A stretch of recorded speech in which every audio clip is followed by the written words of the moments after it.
जय जय रघुवीर समर्थ. श्रीमत दासबोध दशक 15वा. आत्मदशक समास 7वा. अधोर्ध निरूपणनाम. श्रीराम समर्थ. नाना विकारांचे मूळ ते हे मूळ मायाच केवळ. अचंचळी जे चंचळ सूक्ष्म रूपे. जय सद्गुरू. श्रीमत दासबोधातील दशक 15वा. आत्मदशक समास 7वा. अधोर्ध निरूपणनाम. काय आहे अधो आणि ऊर्ध्व? हा दोन विरुद्धार्थी शब्दांचा संगम आहे. अधो म्हणजे खालची दिशा, ऊर्ध्व म्हणजे वरची दिशा. आध्यात्मिक दृष्टीने पाहिलं तर अधो म्हणजे भौतिकतेकडे, स्थूलतेकडे, मायेच्या जगाकडे, आणि ऊर्ध्व म्हणजे सूक्ष्माकडे, आत्म्याच्या सत्याकडे, वरच्या दिशेने उगमाकडे केलेला प्रवास म्हणजे ऊर्ध्व. बरोबर आहे का? आपल्याला हा शब्द मंगलाचरणामध्ये दिसतो. श्रवणे चुके अधोगती. अधो म्हणजे कसं? मायेच्या जगाकडे. श्रवण चुकलं की आपण मायेच्या जगाकडे ओढले जातोच ना.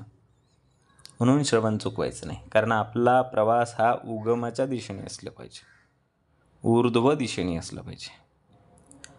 बरोबर आहे का? मग अधोऊर्ध्व म्हणजे काय? तर आपल्याला जेव्हा स्थूलाकडून, या स्थूल जगापासून सूक्ष्माकडे, आत्मस्वरूपापर्यंत केल्या जाणाऱ्या प्रवासाचं विवेचन या समासामध्ये मिळणार आहे. माया म्हणजे अधो, ब्रह्म म्हणजे ऊर्ध्व यांच्यातील संबंधाचं तत्व निरूपण आज श्रवण करायला मिळणार आहे. बरोबर आहे का? मूळ माया कशी आहे? वेलीसारखी आहे. उगवली कुठून? या भौतिकतेकडून, स्थूलातून. मग ती वेल कुठं पसरली किंवा कुठं झेपावते आहे? ऊर्ध्व दिशेने निघालेली आहे. तेच आहे. बघू आता पहिली ओवी काय? नाना विकारांचे मूळ ते हे मूळ मायाचं केवळ. अचंचळी जे चंचळ सूक्ष्म रूपे. हे जे सगळं चळतंय ना, ही चंचळत आहे बघा. आम्ही बैठकीला आलो की चुळबुळ चुळबुळ चालू असते. ती चुळबुळ, ती चंचलता, ते बदल, त्या हालचाली, ही सगळी माया आहे. ही जी माया आहे ना, ही कधी स्थिर नसते. पण ती सूक्ष्म माया, त्या मायेला जे चलन मिळतं ते कुठून मिळते? ती सूक्ष्म असून सुद्धा स्थिर आत्म्यातूनच चळते. म्हणजे तिला चळवायला काहीतरी स्थिर लागतं. जर आपल्याकडे मायाच नसते तर आपण चळलोच नसतो. वाराच नसता तर पानं हललीच नसती. आपल्याकडे आत्मा आहे, पण त्या आत्म्यामध्ये, त्या आत्म्याला कार्य करण्यासाठी माया लागते.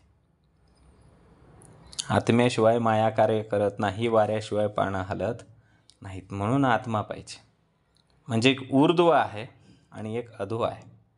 इथं काय सांगितलं समर्थांनी आल्या मूळ माया, नाना विकारांचे मूळ. आपल्याला विकार आहेतच की, सुख आहेत, दुःख आहेत, हे विकारच आहेत. हे कशामुळे आहेत? फक्त आणि फक्त, केवळ आणि केवळ मूळ मायेच्या मुळेच. अचंचळी जे चंचळ सूक्ष्म रूपे. अचंचळी म्हणजे स्थिर आहे, जे कधीही चळत नाही, त्याच्यामध्ये चंचळत्व अगदी सूक्ष्म रूपाने होतं. बघा, मूळ माया जाणीवेची, मुळीच्या मुळी संकल्पाची, ओळखी षडगुणेश्वराची येण्याची न्यावे. मूळ माया म्हणजे काय? संकल्प. जिथून सृष्टीचा आरंभ झाला ती मूळ माया. हे ओळखल्यावरच षडगुणेश्वर युक्त ईश्वर समजतो. बरोबर आहे का? मूळ माया समजली पाहिजे. आपल्याला बीज माहिती आहे, हे बीज कशाचं आहे, तेव्हा आपल्याला समजतं की ही आंब्याची कोय तर आंब्याचं झाडच येणार. पण त्यासाठी बीजाची पूर्ण जाणीव असली पाहिजे, तेव्हाच त्यातून उगवणार काय आहे ते समजणार. तसेच संकल्प ओळखल्यानंतर ईश्वराचे स्वरूप समजते. बघा आता, प्रकृती पुरुष शिवशक्ती अर्धनारायण नटेश्वर म्हणती, परी ते अवघेचे जगज्योती मूळ त्यासी. मग कसं आहे? प्रकृती पुरुष आहेच ना, अर्धनारी नटेश्वर त्यालाच म्हटलं. प्रकृती आणि पुरुषाचं एकत्रित रूप म्हणजे अर्धनारी नटेश्वर. अर्धा नर अर्धी नारी असा तो. परी ते अवघी जगज्योती मूळ त्यासी.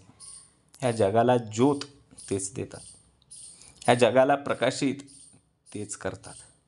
प्रकृती पुरुष शिवशक्ती हेच ह्या जगाची ज्योती आहे. शिव म्हणजे पुरुष, प्रकृती म्हणजे शक्ती. हे दोघं वेगळे नाही आहेत. ह्या दोघांनी मिळून संपूर्ण सृष्टी प्रकाशमान केलेली आहे. आपलंही तसंच आहे ना, जीव आणि शिव. समर्थ आपल्याला मंगलाचरणात सांगतात, जीव शिवाचा निश्चय हो. म्हणजे काय, हा जो जीव आहे तो शिव आहे आणि जो शिव आहे तोच जीव आहे. जे पिंडी आहे तीच ब्रह्मांडी आहे. मग समर्थ आपल्याला मंगलाचरणामध्ये सांगतात ना, जीव शिवाचा निश्चय बोलिला असे. मग हा जो जीव आहे तोच शिव आहे. फक्त ह्या जीवाला तो शिव असल्याचं विस्मरण झालं. स्मरण झालं की देवत्व मिळतं, विस्मरण झालं की दानवत्व मिळतं. बरोबर आहे का? बघा ना, सूर्याची किरण आहे आणि एक सूर्य आहे. आपल्याला वाटतं सूर्यकिरण वेगळा आणि सूर्य वेगळा. तसं नाही, ते एकच आहे. जीव आणि शक्ती, जीव आणि शिव, शिव आणि शक्ती हे सगळं एकच आहे. फक्त आपल्याला ते वेगवेगळं भासतं. बघा, संकल्पाचे चलन, त्याची वायूचे लक्षण, वायू आणि त्रिगुण आणि पंचभूते. मग काय झालं, संकल्प केला, मनाची हालचाल केली, काहीतरी तिथं चळलं. चंचळ आहे ना. मग तिथून काय झालं, संकल्पाचं चळण झाल्यानंतर वायूचं लक्षण, हे तर खरं वायूचं लक्षण आहे. चळणे, चंचल, हालचाल, वाहत राहणे हे वायूचं लक्षण आहे. तिथून आले त्रिगुण, सत्व रजब तम आणि पंचभूतांची निर्मिती झाली. एकदम छोटासा, अगदी छोटा, पृथ्वीच्या अंतरंगामध्ये एखादा कंप होतो, आपण म्हणतो भूकंप आला, आणि तो भूकंप आल्यानंतर किती जीवितहानी, वित्तहानी होते.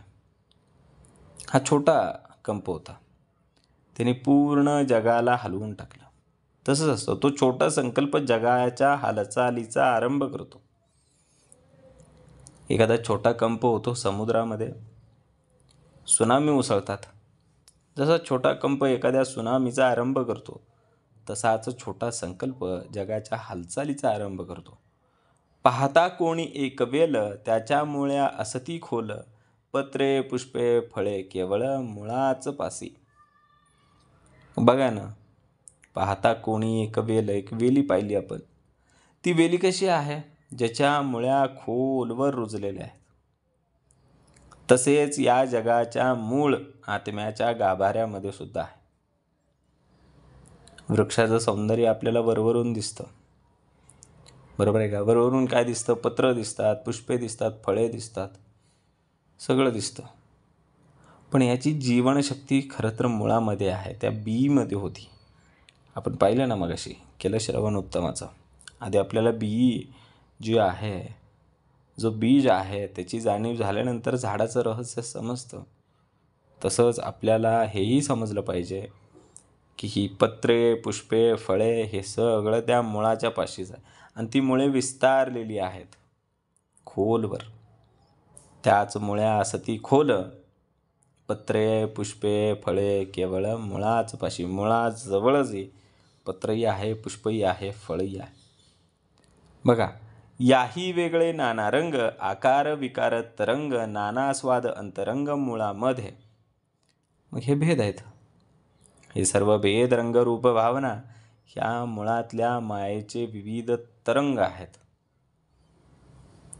हे तरंग बघा ना कसे असतात, समुद्रामध्ये असतात बघा, त्याला आपण लाटा म्हणतो. त्या लाटा अनेक प्रकारच्या असतात, पण समुद्र एकच असतो. माया पण एकच आहे, पण त्याचे विकार अनेक आहेत. नाना स्वाद अंतरंग मुळामध्ये, हे स्वाद अंतरंग ते मुळामध्येच आहेत.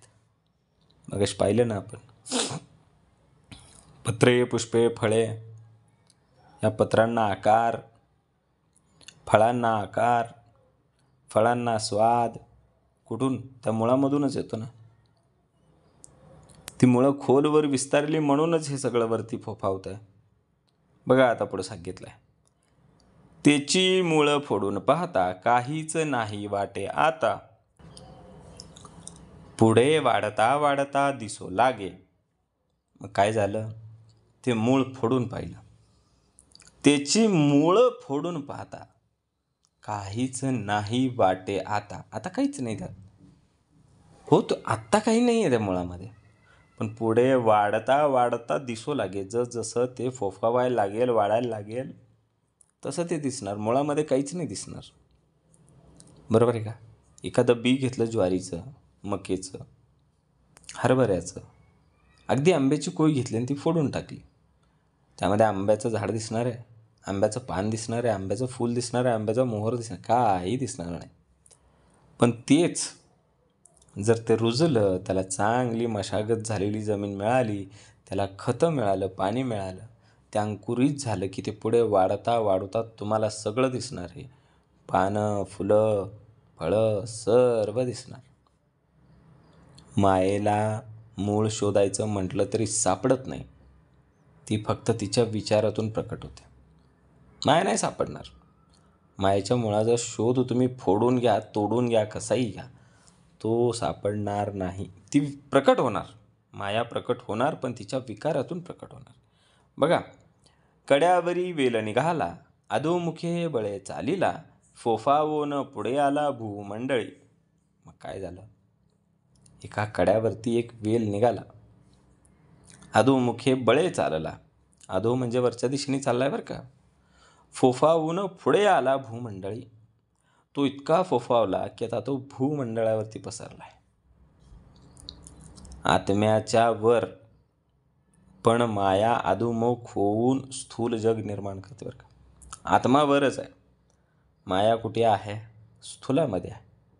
ती अधोमुखी आहे आणि त्यातूनच हे स्थूल जग, पंचभौतिक जग निर्माण झालं. बरोबर आहे का?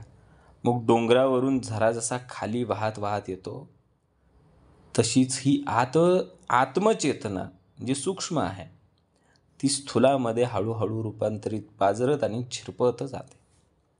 बघा आता ही मूळ माया कशी आहे.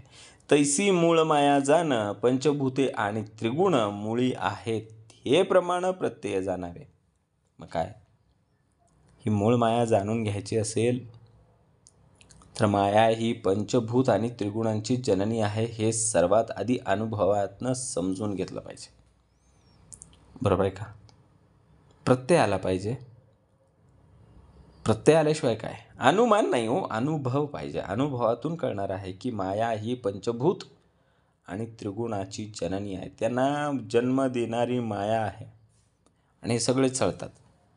त्रिगुण आहेत ना, सत्व, रज, तम. बघा, कधी आपण सात्विक असतो, संध्याकाळ झाली की तामसिक होतो, दिवसभर आपण राजसिक असतो. मग ह्या रजाचा रंग लाल आहे बघा. दिवसभर आपण गाडीवरून प्रवास करतो, पुढच्या गाडीची पार्किंग लाईट बघा, लाल असते, सिग्नल लाल असतो. हे राजसिक आहे. ही माया आहे ना, ह्या मायेमध्ये आपल्याला हे पाहावं लागतं. संध्याकाळ झाली, अंधार पडला, हे तमोगुण आहे. मग ह्या सत्व, रज, तमाला जन्माला घालणारी माया, मग ही पंचमहाभूत आहेत. पाऊस पडला, पाणी आहे, पृथ्वी आहे, आकाश आहे, अग्नी आहे. ह्या सगळ्या पंचमहाभूतांना आणि त्रिगुणांना जन्माला घालणारी जननी ही मायाच आहे. हे अनुभवातून कळतं. ह्यासाठी अनुमान लावावं लागत नाही. बघा ना, एकच प्रकाश विविध रंगात फुटतो, तसेच आत्मचेतना विविध गुणात प्रकटते. काय झालं? आपण इंद्रधनुष्य पाहतो, पावसाळ्याच्या काळामध्ये आपल्याला दिसतो. त्या पाण्याच्या थेंबावरती पडलेला एक सूर्यप्रकाशाचा किरण पुढे विविध रंगामध्ये फुटतो. ह्याच्यासाठी काय करायला लागलं? अनुभव घ्यावा लागला ना. प्रत्यय आला, ते आम्हाला दिसतच आहे ना. मग तशीच ही वेल काय झाली? पुढे वाढवू लागली. अखंड वेल पुढे वाढला, नाना विकारी शोभला, विकारांचा विकार झाला असंभाव्य. माया अशीच आहे. मायेचा विस्तार इतका झाला की एक विकार दुसऱ्या विकाराचं कारण बनू लागला. विकार वेगळा, विचार वेगळा. जसा एक विचार दुसऱ्या विचाराला जन्म देतो, तसाच एक विकार दुसऱ्या विकाराच्या जन्माचं कारण बनतो. जेव्हा हे विकार येतात तेव्हा मनामध्ये गोंधळ, कल्लोळ सुरू होतो. बरोबर आहे का? नाना फडगरे फुटली, नाना जुंबाडे वाढली, अनंत अग्रे चालली सृष्टीमध्ये. सृष्टीमध्ये मायेचा प्रभाव आहेच हो. आणि ह्या मायेची इतकी अनंत रूपं आहेत, मायेची सततची हालचाल आहे आणि मायेमध्ये प्रवाह सुरू आहे. बरोबर ना? नाना फडंगरे फुटली, नाना जुंबाडे वाढली, अनंत अग्रे चालली. अग्रे म्हणजे पुढे, अग्रस्थानी. पण या सगळ्यांमध्ये एकच स्रोत आहे आणि ही माया आहे, हा मायेचा प्रभाव आहे. हे सगळे जे वाडावाडी होती ना, फुटाफुटी होती ना, हे सगळं कसं आहे? मायेचा प्रभाव आहे.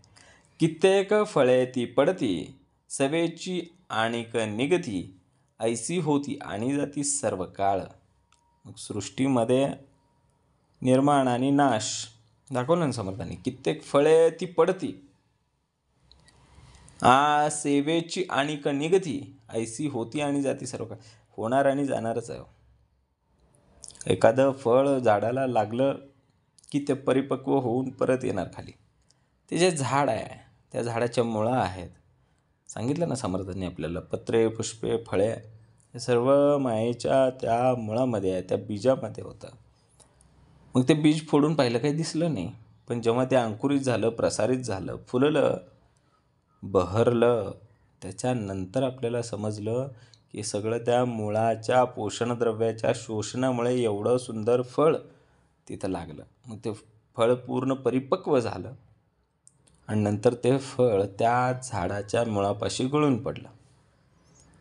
बरोबर आहे का? हा एक चक्र पूर्ण झालं. सृष्टीत निर्माण आणि नाश याचा एक सतत अखंड असं चक्र फिरत राहतं. हा प्रवाह आहे. बघा, एक वेलीचं वाळले, पुन्हा तेथेची फुटले, ऐसे आले आणि गेले किती एक. किती आले आणि किती गेले. पण जे आले आणि गेले त्यांचा फक्त देहच गेला, देहच नष्ट झाला. आत्माच तो पुन्हा पुन्हा नवीन रूप घेऊन जन्माला आला. हे पुनर्जन्माचे गूढ आहे. किती आले आणि किती गेले. सूर्य आला आणि गेला, सायंकाळ झाली, सूर्य मावळला, उद्या सकाळी पुन्हा. जिथं जीवनाचा अंत होतो तिथून नवीन प्रवासाची सुरुवात होते. एक देह नष्ट झाला म्हणजे संपलं का? नाही. त्या आत्म्याचा प्रवास परत चालूच आहे. आत्मा परत नव्याने पुन्हा नवीन रूप घेऊन तो येणारच आहे. पाने झडती आणि फुटती, पुष्पे फळे तेनेची रीती, मध्ये जीव हे जगती असंभाव्य. जीव म्हणजे काय झालंय? ह्या सगळ्यामध्ये अडकून पडलेला एक साधारण जीव, तो प्रवासी आहे ह्या चक्रामधला. बघा ना, ऋतू आला, पानं झडून गेली. बघा आता पावसाळा म्हणून सगळीकडे बहर आहे. थोडंसं ऊन पडलं की ते पानं ते झाडं स्वतःची पानं झाडून टाकतात. फुलं, पुष्पे आणि फळे यांचंही तसंच असतं. मध्ये जीव हे जगती, मग ह्याच्यामध्ये हा जीव जगतोय. ऋतुमान बदललं, दक्षिणायन उत्तरायण बदललं की काही काही जे बदल करावे लागतात ते करावेच लागतात. त्याला काही गत्यंतर नाही आहे. हा जीव जो आहे त्या प्रवाहामध्ये राहणारा एक सामान्य प्रवासी आहे. अवघा वेलची करपतो, मुळापासून पुन्हा होतो, ऐसे अवघा विचार जे तो प्रत्यक्ष जाणावा. अवघा वेलची करपतो, हा वेल करपून गेला, मुळापासून पुन्हा होतो. मग ती मुळं तशीच जमिनीमध्ये असतात, पुन्हा तो फुटतो. ऐसा अवघा विचार जो प्रत्यक्ष जाणावा. आणि विचाराचंही तसंच आहे. हे सर्व विश्व मुळातून निघून पुन्हा मुळामध्येच विलीन होतं. बरं का? बघितलंय का? आपण शाळेत असताना जलचक्र शिकलो. समुद्रातून पाण्याचं बाष्पीभवन होऊन वाफेच्या स्वरूपामध्ये ते ढगामध्ये जातं. ढग सरकत सरकत पुढे येतं. सह्याद्रीचा थंड वारा लागला, थंड हवा लागली की भरपूर पाऊस पडतो. त्या पावसातून निघालेलं ते पाणी वाहत वाहत शेवटी सागरामध्येच जातं. समर्थांनी सांगितलंय, आकाशात पतित तो यथा गच्छति सागरम सर्वदेव नमस्कारम केशवम प्रति गच्छति. ते चक्र पूर्ण झालं. मूळ खाणून काढिले प्रत्यय ज्ञाने निर्मूळ केले, तरी मग अवघेची राहिले सकळ काही. ज्ञानाने मूळ शोधले तरी माया काही थांबत नाही. शोधलं आम्ही मूळ, ज्ञान घेतलं आणि मायेचं मूळ शोधलं, तरीसुद्धा त्या मायेचा प्रवास काही थांबत नाही. आपल्याला हे सत्य जाणलं तरीसुद्धा जगाचे व्यवहार काही थांबवता येत नाहीत. पण ज्ञानी माणूस काय करतो, ह्या मायेपासून अलिप्त राहण्याचा प्रयत्न करतो. आहे की नाही उत्तमाची ओवी? बघा आता पुढं. मुळी बीज शेवटी बीज, मध्ये जळरूप बीज, ऐसा हा स्वभाव विस्तारला. झाडातून बीज की बीजातून झाड, ही काय आहे? मायेची नैसर्गिक पुनरावृत्ती आहे. हे जीवनचक्र, हे माया परत परत फिरवत असते. ऋतू पुन्हा येतो ना, ऋतुमान बदलतं, दक्षिणायन पुन्हा येतं, उत्तरायण होतं, उत्तरायण झालं की दक्षिणायन, दक्षिणायन झालं की परत उत्तरायण. मग मुळी बीज शेवटी बीज, मग कुठेही जावा ते बीजच आहे. मध्ये जळरूप बीज, ऐसा हा स्वभाव सहज विस्तारला. हा सहज स्वभाव आहे. ते झाड होतं, ते झाड एका बीजातून निर्माण झालं, ते मोठं झालं, त्याला हजारो लाखो बिया लागल्या, पुन्हा ते जमिनीत पडलं, परत त्याचं झाड उगवलं. झाडातून बी, बीतून झाड, हे चक्र आहे. ही मायेची नैसर्गिक पुनरावृत्ती आहे. मुळामधील ज्या गोष्टी सांगत आहे बीजसृष्टी, जेथील अंश तेथे कष्टी न होता जाते. बीज जेथे निर्माण झाले त्यातच मुळात विलीन होतं. आत्म्यातूनच सर्व येते आणि पुन्हा आत्म्यामध्येच जाते. पाहिलं ना आपण, नदी सागरालाच येऊन मिळाली ना. तिचा उगम झाला आणि ती सागराला आली. परत उगमासाठी कारणीभूत असणारा पाऊस हा निसर्ग पाडतोच पाडतो. बघा आता पुढं. येतो जातो, येतो पुन्हा जातो, ऐसा प्रत्ययवृत्ती करतो, परंतु आत्मज्ञानी जो तो अन्यथा न घडे. अज्ञानी माणूस जन्म मृत्यूच्या चक्रामध्ये फिरतो, पण आत्मज्ञानी त्याच्या पलीकडे उभा राहिलेला असतो, निवांत. जो हे सगळं जाणतो तो आत्मज्ञानी, तो अडकत नाही यात. जीव हा जन्म पुनर्जन्माच्या फेऱ्यामध्ये सतत फिरत असतो. जन्म मरण, पुन्हा जन्म, पुन्हा मरण, पुन्हा जन्म, पुन्हा मरण, हीच प्रत्यावृत्ती. पण जो आत्मा ओळखतो त्याला काही हा फेरा लागत नाही. बर्फ असतो, पाणी गार झालं, थंड झालं म्हणून एका ठराविक टेम्परेचरला गेल्यानंतर त्या पाण्याची बर्फ झाली आणि पुन्हा त्या बर्फाचं पाणी झालं. बरोबर आहे का? तसंच आहे. आत्मज्ञानी हा कायम मुक्त असतो, तो ह्या फेऱ्यामध्ये अडकत नाही. न घडे ऐसे जरी म्हणावे, तरी काहीतरी लागे जाणावे, अंतरीच परी ठावे सकळा सकैचे. बरोबर आहे का? आत्मज्ञानीला पुनर्जन्म नसतो, पण जो हे जाणतो की हे चक्र कसं चालतं, ह्या सर्वाच्या अंतरी रहस्य त्याला एकदा ठाऊक झालं की पुनर्जन्म नाही येत राहा. आत्मज्ञान खूप महत्त्वाचं आहे. एखादा डॉक्टर असतो, तो त्या आलेल्या पेशंटचं स्वरूप ओळखतो, तसं आत्मज्ञानानं मायेचं स्वरूप आपण ओळखलं पाहिजे. त्या डॉक्टरकडे तेवढ्या लेवलचं ज्ञान आहे म्हणून तो त्या रोग्याचं स्वरूप ओळखतो, त्याची लक्षणावरून सगळ्या गोष्टी सांगतो. तसंच आहे तो आत्मज्ञानी व्यक्ती, डॉक्टरसारखा आहे.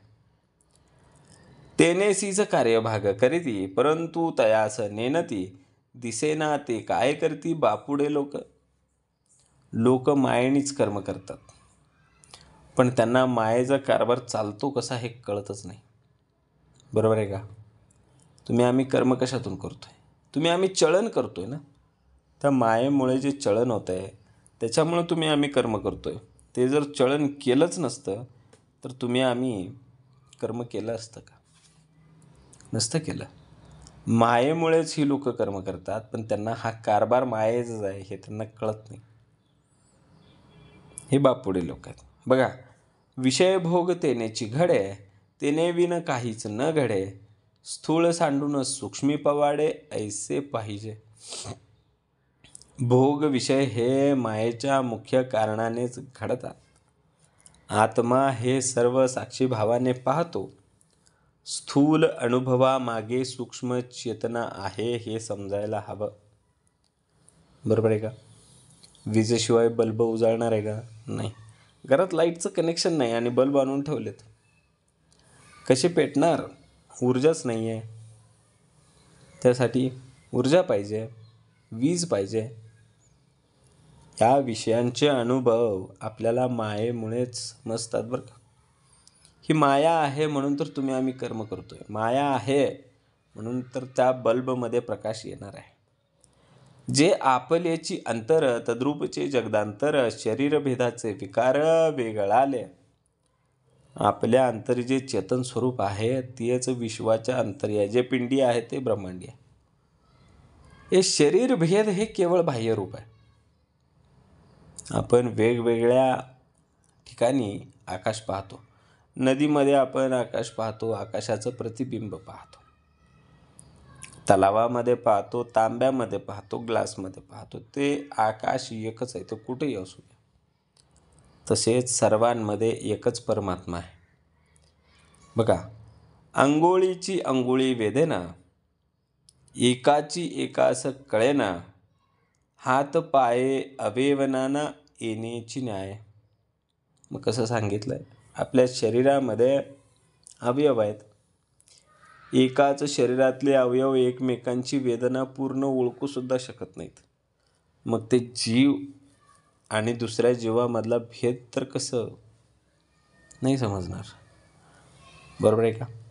अंघोळीची अंघोळी वेदना, एकीची एकीस कळेना, हात पाये अवेवनाना येण्याची न्याय. बघा, ह्या अवयव कसे आहेत? अवयवाचे अवयव नेणे, माते परांचे काय जाणे, परांतर या कारणे जाणवेना.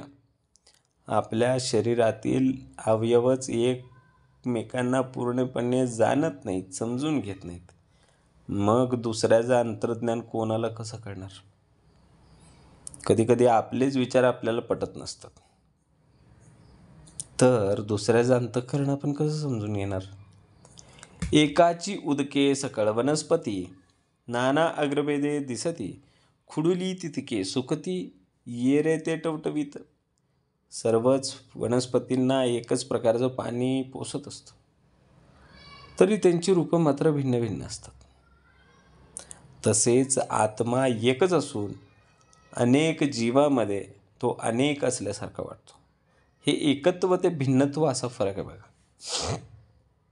सूर्य एकच आहे, पण त्याच सूर्याचं प्रतिबिंब आपण तलावात पाहिलं, नदीत पाहिलं, तांब्यात पाहिलं, हांड्यात पाहिलं, ग्लासात पाहिलं, वेगवेगळं भासलं. पण सूर्य किती झाले मग?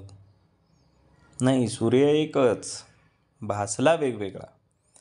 येण्याची न्याय भेद झाला, कळेना एकाचे एकाला, जाणपणे आत्म्याला भेद नाही. भेद केवळ देहभावामुळे दिसतो. आत्मा मात्र एकच आहे. वीज एकच आहे, पण दिवे अनेक आहेत. प्रकाशामध्ये कुठला आलाय भेद? काळा दिवा, पांढरा दिवा, लाल दिवा आणि हिरवा दिवा. वीज एकच आहे, प्रकाशामध्ये भेद नाही. आत्मत्वावी भेद दिसे, देह प्रकृती करिता भासे, तरी जाणविताच असे बहुतेक.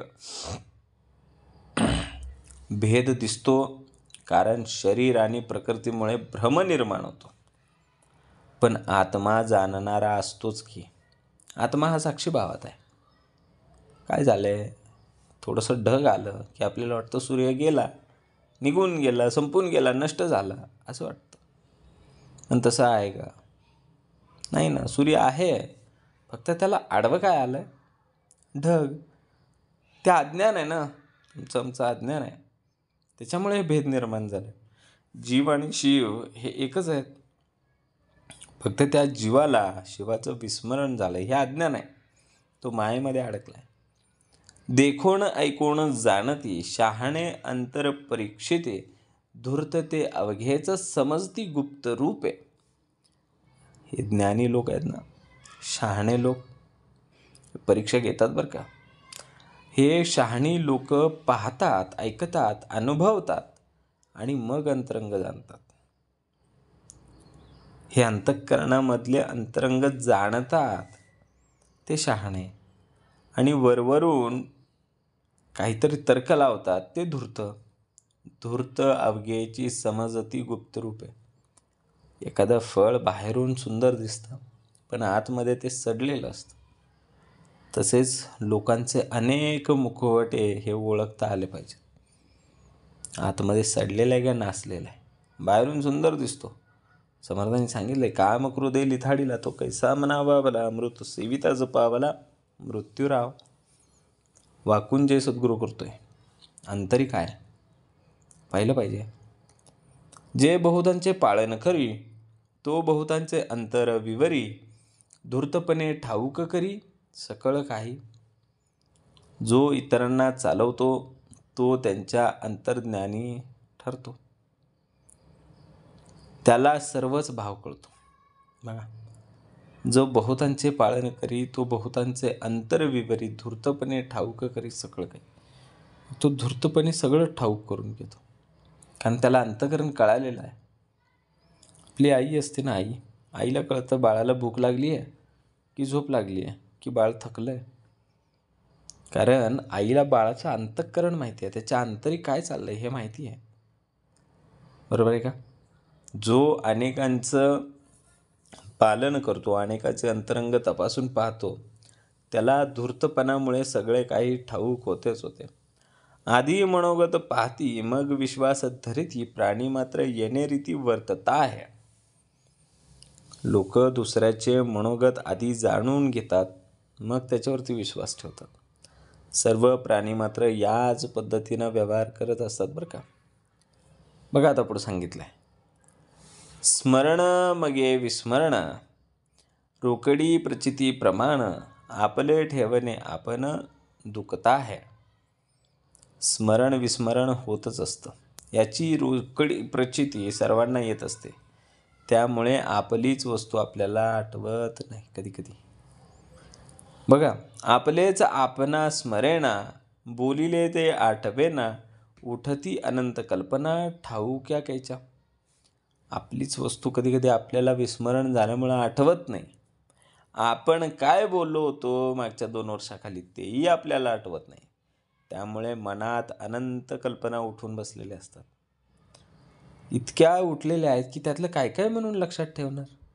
बघा आता समर्थांनी सांगितलंय, ऐसे हे चंचळ चक्र, काही नीट काही वक्र, झाला रंक आणि शक्र, तरी स्मरणा स्मरणे. असे स्मरण विस्मरणाचं हे एक चक्र असतं. बरोबर आहे का. त्यामध्ये काही सरळ असतं तर काही वाकडं तिकडं असतं. रंक असू द्या किंवा इंद्र असू द्या, कुणालाही स्मरण विस्मरण हे होतच असते. बरोबर आहे का. मग स्मरण म्हणजे काय. स्मरण म्हणजे देव, विस्मरण म्हणजे दानव, स्मरण विस्मरणे मानव, वर्तती जाती. तर 3 दाखवलं, देव मानव मानव. देव दानव आणि मानव.